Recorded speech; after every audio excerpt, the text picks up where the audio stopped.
ఒక ఆలోచన దేశాన్ని మారుస్తుంది, ప్రపంచాన్ని మారుస్తుంది. అలాంటి అనేకమైనవి వచ్చాయి. ఇప్పుడు ఈస్ట్ గోదావరి, వెస్ట్ గోదావరి ఒక ఆలోచన మాత్రం. మొత్తం 2 జిల్లాల్లో ఉండే రోడ్లన్నీ నేను అవుట్ సోర్సింగ్ ఏజెన్సీ ఎవరైతే బాగా చేయగలుగుతారో ఒక టెండర్ పిలిచి నేషనల్ హైవేస్ వారిగా మొత్తం ఇస్తాం. విలేజ్ నుంచి మండలానికి ఎక్కడ టోల్ ఇవ్వం, మిగిలిన టోల్ ఇస్తాం. అది కూడా కార్లు, లారీలు, బస్సులు వాళ్ళే ఇస్తారు. ట్రాక్టర్లు, స్కూటర్లు, ఆటోలు ఏవి ఛార్జెస్ ఉండవు. దీనివల్ల కొంత డబ్బులు పే చేయాల్సి వస్తుంది. ఆ డబ్బులు పే చేసే బాధ్యత, వైబిలిటీ గ్యాప్ ఫండింగ్ ఇచ్చే బాధ్యత ప్రభుత్వం తీసుకుంటాం. ఇది బాగుందంటే మీరు ప్రజలందరినీ కన్విన్స్ చేయగలిగితే నేను ఇమ్మీడియట్గా పని ప్రారంభిస్తా. బాగలేదు అనుకుంటే మన గుంతల రోడ్లోనే తిరుగుదామంటే నాకేం అబ్జెక్షన్ లేదు. దీనికి కూడా అపోజిషన్ చేసే వాళ్ళు ఉంటారు, కానీ సమస్య పరిష్కారం చేయరు, గోతులు పెడతారు. గోతులు పూడుస్తామంటే మాత్రం అన్ని నువ్వే చేయాలా, డబ్బులు లేకపోయినా నువ్వేం చేస్తే లేదు. ఇంకా మంత్రదండం ఒకటి తీసుకోవాల్సి, మంత్రదండాలు ఉండవు, తెలివితేటలు తప్ప ఇంకొకటి ఉండదు. ఇది కానీ బాగుందనుకుంటే పైలట్గా 2 జిల్లాలు చేసి, ఎందుకంటే మంచి ఐడియా, స్పాంటేనియస్ ఎంతమంది చేతులు పైకి తెరతండి.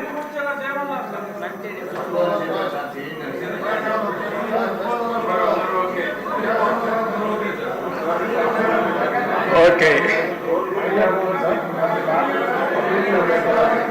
నేషనల్ హైవే రోడ్స్ మారిగా అంటే నీకు ఒకటి ఉంది, మనం చెప్పకపోయినా ప్రజల్ని మోసం చేయక్కర్లేదు. నేషనల్ హైవే మారిగా ఎవరైనా సరే స్కూటర్లు, ఆటోలు వాళ్ళ దగ్గర ఎవరు ఏం చేయరు. మిగిలిన వాళ్ళు యూజర్ ఛార్జెస్ కింద పే చేసుకోవాల్సి వస్తుంది, పే చేస్తారు. నేషనల్ హైవేస్ ఆ రోజు కూడా ఇట్లనే చాలా మంది అపోజ్ చేశారు నన్ను. నేను ఇప్పుడు కూడా గర్వంగా చెప్పగలుగుతున్నా, ఓసారి కొన్ని పనులు జరుగుతాయి. నేను మలేషియా దేశం చూశాను, 2 కోట్ల జనాభా. మిమ్మల్ని కూడా అప్పుడున్న ఎమ్మెల్యేలు పంపించాను మలేషియాకి, సింగపూర్కి, థాయిలాండ్, సౌత్ కొరియా, 7 దేశాలకు పంపించా. ఇప్పుడు పంపిస్తే నేర్చుకోవాలని ఇండియాను చూసి అందరూ నేర్చుకుంటున్నారు. అప్పుడు మీరు నేర్చుకోవాలని పంపించాను. అప్పుడు పంపిస్తే అందరూ పోయి వచ్చే దశ.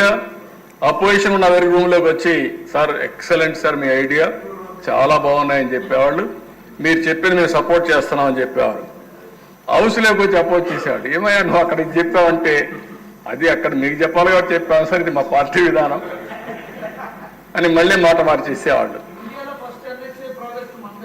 అందుకనే ఫస్ట్ టైం నేను మలేషియా చూసిన తర్వాత ప్రధానమంత్రి గారు వాజ్పేయి గారిని అడిగితే, ఇది సాధ్యం కాదంటే మనం ఏం డబ్బులు ఇవ్వద్దండి సార్, మనం చేద్దామంటే ఎట్లా చేయాలని ఇప్పుడు కూడా రికార్డు ఉంది దిశ. మలేషియన్ మంత్రి ఒక అతను ఉండేవాడు, స్వామివేలు, సర్ఫేస్ ట్రాన్స్పోర్ట్ మినిస్టర్, ఆయన రమ్మని మేమందరం కూర్చొని ఆలోచించి ఫస్ట్ టైం చెన్నై నుంచి నెల్లూరు వరకు మలేషియన్ కంపెనీతో రోడ్డు వేసాం అధ్యక్ష. అది క్వాడ్రిలేటరల్ రోడ్లో, గోల్డెన్ క్వాడ్రిలేటరల్ రోడ్లో ఫస్ట్ బిట్ వచ్చి నెల్లూరు టు చెన్నై రోడ్డు. అది ప్రూఫ్ ఆఫ్ కాన్సెప్ట్, సక్సెస్ అయింది. అక్కడి నుంచి దేశం అంతా రోడ్లు విస్తరించారు. ఈరోజు మీరు చూస్తే ఎక్కడ పోయినా 4 లేన్, 6 లేన్, 8 లేన్, 14 లేన్కి వచ్చే పరిస్థితికి వచ్చాం. ఎక్స్ప్రెస్ వేలు వచ్చాయి, ఎక్స్ప్రెస్ రోడ్లు వచ్చాయి. ఈరోజు Bengaluru to Chennai express way 3 hours, 3.5 hours వెళ్ళిపోయే పరిస్థితికి వస్తున్నారు. మాకు పలమనేరు నుంచి 1 hour, బెంగళూరు 1.5 hour, ఇటు చెన్నైకి 1 hour, ఇలాంటివన్నీ వస్తున్నాయి. కాబట్టి ఇవన్నీ కూడా మనం ఆలోచించుకోవాల్సింది. ఒక జవాబుదారీతనంగా ఉండాలి, పనులు కావాలి, ఈ రాష్ట్ర అభివృద్ధి కావాలి. దీనికి ఏం చేయాల్సిన అవసరం ఉంది. ఫైనల్గా ఇరిగేషన్ అనేది, సాగునీటి శాఖ మీద చాలా శ్రద్ధ పెడుతున్నాం. దీన్ని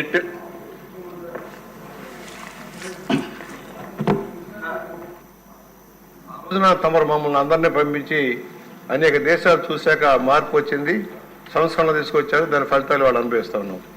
ఇవాళ ఏదైతే రోడ్ నెట్వర్క్ ఎలా చేశారో, వాటర్ మేనేజ్మెంట్కి సంబంధించి కూడా గతంలో మా చిన్నప్పుడు ఏదైనా కాలువలు ఉంటే ఎకరానికి 1 బస్తా ధాన్యం పెట్టుకొని కాలువలు బాగు చేసుకునేవాడు. ఇవాళ అన్ని ప్రభుత్వం మీద పెట్టి నోట్లో చలువడి పెట్టండి అన్నట్టుగా ఉంటున్నారు, కానీ ఎవరు పార్టిసిపేట్ చేయటంలా. ఇవాళ ఏదైతే తమరు 75,000 కోట్ల రూపాయలు దాదాపు ఇన్వెస్ట్మెంట్ అవుతుందని అంటున్నారు, సంవత్సరాల తరబడి పొలంగా ప్రాజెక్ట్ ఖర్చు పెరిగిపోతా ఉన్నాయి. రైతుల భాగస్వామ్యం తీసుకోవడానికి ఇప్పుడు 20,000 కోట్లు సాలీని తాగేస్తున్నారు సార్. సారా బ్రాండీలు తాగేవాళ్ళు 20,000 కోట్లు తాగేస్తున్నారు. కనీసం దాంట్లో కొంత పెట్టుబడి ఇటు మార్చి ఈ నీటి వనరులో ఎవరైతే లబ్ధి పొందబోతున్నారో వాళ్ళు కొంత ఇన్వెస్ట్మెంట్, ఒక ఎకరం భూమిలో వాళ్ళ 5 లక్షలు 10 లక్షలు ఉంటుంది కాస్ట్. ఎప్పుడైతే నీరు ఇచ్చారో అది 20 లక్షలకు 30 లక్షలకు పెరిగిపోతుంది. దానివల్ల లబ్ధి పొందబోతున్నారు. ఆ లబ్ధి పొందే వాళ్ళు కూడా పార్టిసిపేట్ చేసేదానికి ఏదైనా ప్రయత్నం చేయగలరా అని ఆలోచిస్తారని అడుగుతా ఉన్నాను సార్.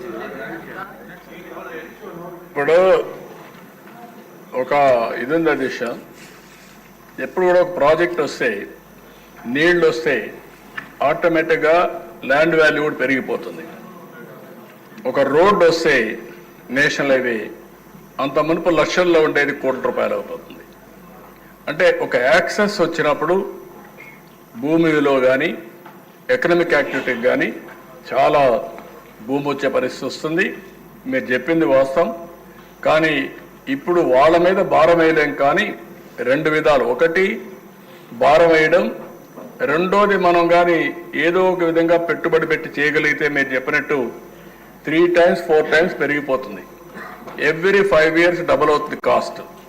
ఇది ఇంకా పెరుగుతూ ఉంటే ప్రోబిటివ్ కాస్టే మనం చేసే పరిస్థితులు ఉండం. అది చేయగలిగితే దానిపైన ఆదాయం కూడా అదే మరి పెరుగుతుంది. ఎకనామిక్ యాక్టివిటీ పెరుగుతుంది. పంటలు వస్తాయి. పంటలు వస్తే అక్కడి నుంచి దానిపైన జిఎస్టీ వస్తుంది. జిఎస్టీ వస్తే రాష్ట్రానికి ఆదాయం పెరుగుతుంది. నేను అందుకే చాలాసార్లు చెప్పింది దిశ, సంపద సృష్టించాలి, ఆదాయం పెంచాలి ప్రభుత్వానికి. పెంచిన ఆదాయం మళ్ళీ పేదరిక నిర్మూలన కోసం, సాధికారం కోసం ఖర్చు పెట్టాలి. ఎక్కడికక్కడే ఎంపవర్మెంట్ కోసం ఖర్చు పెట్టాలి. అదే ఈ ప్రభుత్వ విధానం అని చెప్పి చాలా స్పష్టంగా చెప్పాను. అందుకే ధైర్యంగా చెప్పాను, సంపద సృష్టించే శక్తి తెలుగుదేశం ప్రభుత్వానికి ఉంది, ఎన్డీఏ ప్రభుత్వానికి ఉంది. అది నేషనల్ లెవెల్లో ఈరోజు నరేంద్ర మోడీ గారు చూపించారు. రాష్ట్ర స్థాయిలో మనం ఇక్కడ చూపిస్తున్నాం. ఈ దేశానికి శ్రీరామ రక్ష, అభివృద్ధి, సమిక్షేమం, పేదరిక నిర్మూలన, ఇవి కంటిన్యూగా మనం తీసుకుపోవాల్సిన అవసరం ఉంది. ఇప్పుడు నేను చెప్పిన 70,000 కోట్ల రూపాయలు ఖర్చు పెట్టి కానీ ఈ ప్రాజెక్టు పూర్తి చేస్తే మన వ్యవసాయ ఆదాయం 2 ఇంతలు 3 ఇంతలు పెరుగుతుంది. ఒక స్టెబిలిటీ వస్తుంది. రైతుకు సుస్థిరత వస్తుంది. నమ్మకం కూడా వస్తుంది. కాబట్టి ఇవన్నీ ఆలోచిస్తున్నాం. మీరు కూడా మీ ఆలోచనలు ఇవ్వండి. నేనైతే ఒక వినూత్నమైన ఆలోచనలతో 20 ఏళ్ళలో చేసి ఇప్పుడు మనం చూసినప్పుడు గడచిన 5 సంవత్సరాల విధ్వంస పాలన వల్ల రాష్ట్రం 20 ఏళ్ళు వెనక్కి తీసుకెళ్ళిపోయాం. ఈరోజు ఒక్కొక్క ఇటుక పేర్చుకుంటూ వస్తున్నాం. నేను రేపో ఎల్లుండో మళ్ళీ స్వర్ణాంధ్రప్రదేశ్ వచ్చినప్పుడు నా డీటెయిల్స్ అని చెప్తాను, నా ఆలోచన విధానం కూడా అవన్నీ ఏ విధంగా చేయాలని. ఈరోజు నేను ఒకటే విషయం మళ్ళీ సభ్యులందరినీ కోరుతున్నా, మీ పరిధిలో సాగునీటి ప్రాజెక్టుల పైన శ్రద్ధ పెట్టండి. ఎక్కడికెక్కడ ఆలోచించండి, ఫాలో అప్ చేయండి. ఇవి పూర్తి చేసే బాధ్యత తీసుకుందాం. డబ్బులైతే యాజ్ ఆన్ టుడే మన దగ్గర కూడా లిమిటెడ్గా ఉన్నాయి. కానీ దీన్ని ఏ విధంగా పెంచాలో పెంచుకుంటాం. సోర్సెస్ కూడా ఏ విధంగా తేవాలని ఆలోచిద్దాం. ఫైనల్గా ప్రతి ఒక్క ఎకరాకు నీళ్లు ఇవ్వడం ఎన్డీఏ తెలుగుదేశం పార్టీ సంకల్పం అని చెప్పి కూడా నేను మీకు తెలియజేస్తున్నా. ఇప్పుడే ఈరోజు పవన్ కళ్యాణ్ కూడా ఇక్కడ లేరు, కానీ ఆయన కూడా మేము మాట్లాడుకున్నప్పుడు చాలాసార్లు ఆలోచించాం. ఇవన్నీ చేయగలిగితే ఇది ఒక చరిత్ర అవుతుంది. ఎట్టి పరిస్థితుల్లో చేయాలనేది 3 పార్టీల ఆలోచన విధానం.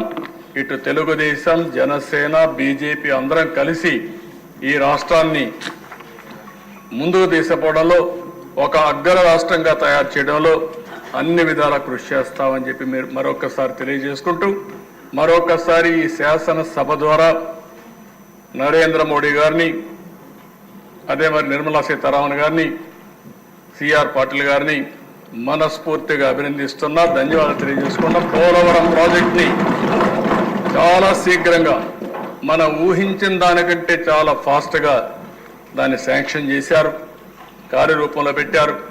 మొన్న కూడా ఎక్స్పర్ట్స్ అందరూ వచ్చారు, అందరూ కూర్చొని ఫైనల్గా చాలా క్లారిటీ ఇచ్చారు. దీన్ని ముందుకు తీసుకుపోతామని చెప్పి నేను తెలియజేసుకుంటూ, మరొకసారి ప్రతి ఒక్కరూ అవగాహన చేసుకోవడమే కాకుండా ఎక్కడికక్కడ ప్రజలకు వివరించే బాధ్యత తీసుకోవాల్సిందిగా అందరినీ కోరుకుంటూ అవకాశం ఇచ్చిన మీకు మనస్ఫూర్తిగా ధన్యవాదాలు. Thank you.